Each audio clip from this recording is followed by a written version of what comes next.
Jésus peut faire justice. Cette déclaration peut paraître absurde quand nous regardons autour de nous les injustices, les guerres, la souffrance. Devant ce flot de malheur, certains sont portés à mettre en doute l'existence même de Dieu, ou, à tout le moins, questionner sur sa capacité et même sa volonté d'intervenir autour de nous. D'autres encore qui ne doutent ni de son existence ni de sa puissance, se demandent parfois si Dieu s'intéresse à nous de quelque façon. La Bible affirme cependant qu'il n'en est rien. Mais comment pouvoir prouver l'existence de Dieu, François? Eh bien, il y a un jour un homme qui a demandé, un roi en fait, a demandé à l'un de ses serviteurs ce qui suit. « Prouve-moi en 3 mots que Dieu existe. » Et ce serviteur a simplement répondu « Sire, les Juifs. » En effet, l'existence et l'histoire extraordinaire des Juifs sont à elles seules des preuves irréfutables que Dieu existe. Quels sont les arguments de la Bible qui prouvent l'existence de Dieu, François? Bien que la Bible soit à elle-même une autre preuve de l'existence de Dieu, elle refuse d'une certaine manière toute discussion à cet égard. Au contraire, dès ses premiers mots, elle prend pour acquis l'existence de Dieu. Par exemple, dans son premier verset, la Bible s'ouvre en disant « Au commencement, Dieu ». Affirmer que Dieu n'existe pas est contraire à la raison et est à l'opposé du simple bon sens. Il est plus difficile de ne pas croire Dieu que d'y croire. L'auteur d'un ouvrage sur le sujet a dit ceci: « Ça prend beaucoup de foi pour être un athée, autrement dit pour renier que Dieu existe. » Une autre personne qui avait combattu longtemps pendant sa vie a fini par avouer « Je ne peux concevoir l'existence d'une horloge sans qu'il n'y ait eu d'abord d'horloger. » La Bible dit ailleurs « Le fou ou l'insensé dit en son cœur « Dieu n'existe pas. » Quand on regarde, François, le chaos qui existe dans notre monde, est-ce qu'on ne peut pas donner un peu raison à tous ces gens qui disent « mais si Dieu existe, il a certainement perdu le contrôle sur la situation ». Oui. Bien, la raison pour laquelle Dieu n'intervient pas, Jean-Pierre, est loin d'être une preuve de son incapacité d'intervenir. Le motif de la non-intervention de Dieu devrait nous humilier profondément. C'est la patience de Dieu et sa bonté qui le retiennent dans son jugement. J'aimerais lire à cet égard un texte du Nouveau Testament qui dit ceci. Ils disent « Où est la promesse de son avènement? Car depuis que les pères sont morts, tout demeure comme dès le commencement de la création. » Et un peu plus loin, au verset 9, il est dit « Le Seigneur ne tarde pas dans l'accomplissement de sa promesse, comme quelques-uns le croient. Mais il use de patience envers vous, ne voulant qu'aucun périsse, mais voulant que tous arrivent à la repentance. » La Bible affirme donc que ce n'est qu'une partie remise et que le jugement va effectivement venir. Dieu, si vous saviez, il ne se hâte pas d'exercer ses jugements. La Bible dit que pour lui, c'est une œuvre étrange, un travail inouï, inaccoutumé, que d'exercer le jugement. C'est marqué en Ésaïe 28, 21. Mais François, comment peut-on être sûr de l'intérêt que Dieu éprouve sur chacun d'entre nous? En fait, Gaston, l'amour de Dieu va bien au-delà de ce que l'on peut même s'imaginer.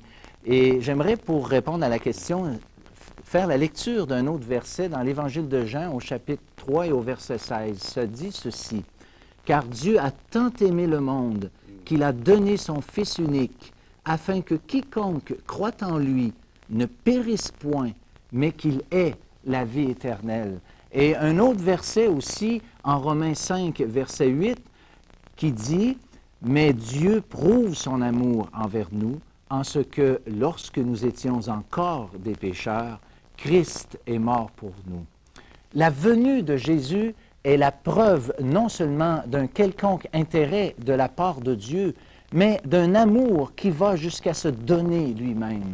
Jésus lui-même a dit « Il n'y a pas de plus grand amour que de donner sa vie pour ses amis. » Le Christ en croix a prié même pour ceux qui le mettaient à mort. Nul besoin de s'interroger de son intérêt pour nous. La renier relève de l'incrédulité pure et simple. François, le titre du message aujourd'hui, le thème que nous abordons aujourd'hui, fait allusion au fait que Jésus peut effectivement juger. Mais est-ce que la Bible est très claire à ce sujet-là? Tout à fait, Jean-Pierre. La Bible est claire et j'aimerais lire encore 2 versets à cet égard. D'abord, dans le livre des Actes, au chapitre 10, au verset 42, nous lisons ce qui suit. « Et Jésus a ordonné de prêcher au peuple et d'attester que c'est lui qui a été établi par Dieu, juge des vivants et des morts. » Et un deuxième verset, au chapitre 5 de l'Évangile de Jean et au verset 22, il est dit « Le Père ne juge personne, mais il a remis tout jugement au Fils. » Le jugement va donc se faire, mais pour les raisons déjà mentionnées, Dieu use de patience, ce qui a pour effet que les injustices se manifestent encore et que nous pouvons tous en être victimes. Qui d'entre vous n'avait jamais été victime d'un vol, d'une fraude ou que sais-je encore? Si vous êtes troublés devant ces questions, eh bien, vous n'êtes pas les premiers. Je vous propose maintenant de regarder brièvement avec moi l'expérience vécue d'un écrivain sacré de l'Ancien Testament. Et nous lirons cette histoire dans le psaume 73 à partir du premier verset. On lit ceci. « Oui, Dieu est bon pour Israël, pour ceux qui ont le cœur pur. Toutefois, mon pied allait fléchir, mes pas étaient sur le point de glisser, car je portais envie aux insensés en voyant le bonheur des méchants. Rien ne les tourmente jusqu'à leur mort, et leur corps est chargé d'embonpoint. Ils n'ont aucune part aux souffrances humaines, ils ne sont point frappés comme le reste des hommes. Aussi, l'orgueil leur sert de collier, la violence est le vêtement qui les enveloppe. L'iniquité sort de leurs entrailles, les pensées de leur cœur se font jour. Ils raillent et parlent méchamment d'opprimés. Ils profèrent des discours hautains. Ils élèvent leur bouche jusqu'aux cieux. » Et encore au verset 11 et verset 12 du même chapitre, « Comment Dieu saurait-il? Comment le Très-Haut connaîtrait-il? Ainsi sont les méchants. Toujours heureux, ils accroissent leur richesse. » Pire encore donc que l'injustice, le psalmiste souligne que les méchants vivent souvent mieux que les honnêtes gens. Peut-être vous posez-vous la question, qui sont les méchants dans la Bible? Eh bien, ce sont ceux simplement qui ont renié Dieu, et pas nécessairement par leurs paroles, mais surtout dans leurs agissements. Je vous propose 3 différentes caractéristiques, entre autres, qui nous sont mentionnées à propos des méchants dans ce psaume. D'abord, il est dit que rien ne les tourmente jusqu'à leur mort. Ces gens ne sont pas préoccupés par la mort. Ils ne s'en inquiètent pas. Ils ignorent, ou en fait, ils veulent ignorer que la Bible atteste qu'il est réservé à l'homme de mourir une seule fois, après quoi vient le jugement. C'est marqué dans Hébreux 9, au verset 27. Nos actes, nos paroles et même nos pensées sont enregistrées. Chacun d'entre nous devra un jour rendre compte. Malgré cela, certains n'en prennent pas garde et ne s'en inquiètent pas.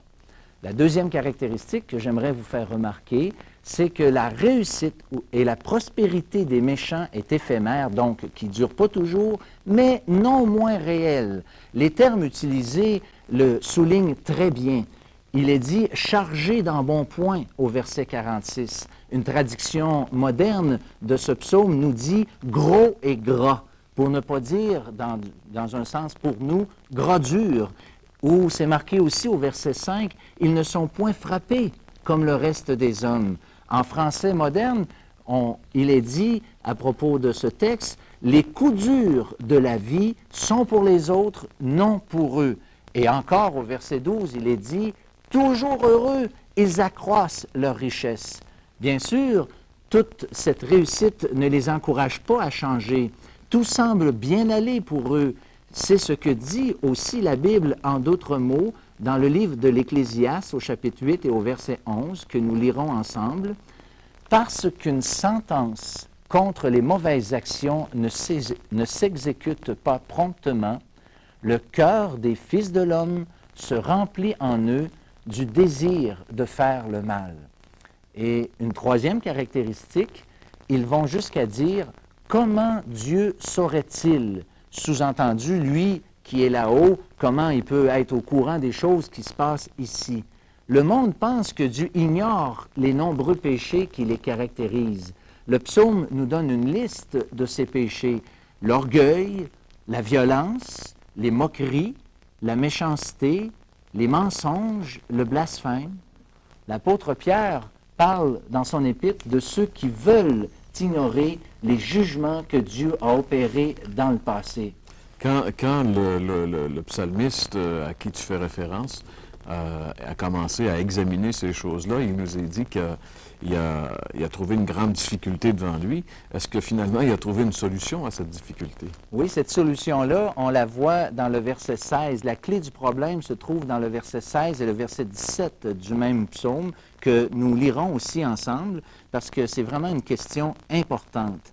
Verset 16, il est dit « Quand j'ai réfléchi là-dessus pour m'éclairer, la difficulté fut grande à mes yeux, jusqu'à ce que j'ai pénétré dans les sanctuaires de Dieu et que j'ai pris garde au sort final des méchants. » Pénétrer dans le sanctuaire de Dieu, c'est l'équivalent de chercher en Dieu la réponse qui allait soulager son âme face à cette question d'injustice.